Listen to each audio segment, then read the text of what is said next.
Tukluking migit 37,000 na pulis ang pepalwal ng PNP para king pamamuklat ng klase ng Lunes, June 16. Ay ni report ng Patricia Mamangon.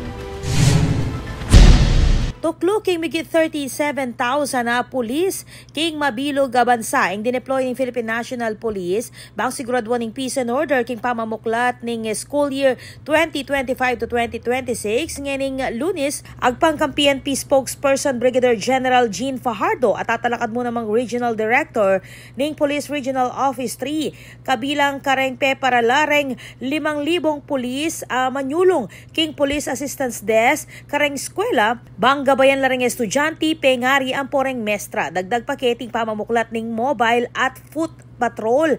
Kareng lugar la malapit king eskwela, bang apanatili ing kaayusan. Agpang kang PNP Chief General Nicolas Torre III, parti ning pamagsadya ning PNP at bang siguraduan na mabilis ing kimudareng kapulisan king quick police response. Mapupo siyang school year IT king March 31, 2026 gamit ng traditional school calendar balaos nang mibalik kay bat ning aberya dulot na ning pandemya. Sisiguraduhan na naman ng PNP na masalese at ligtas ing pamagbalik eskwela para kareng milyon-milyon na magaral nganing school year 2025 hanggang 2026.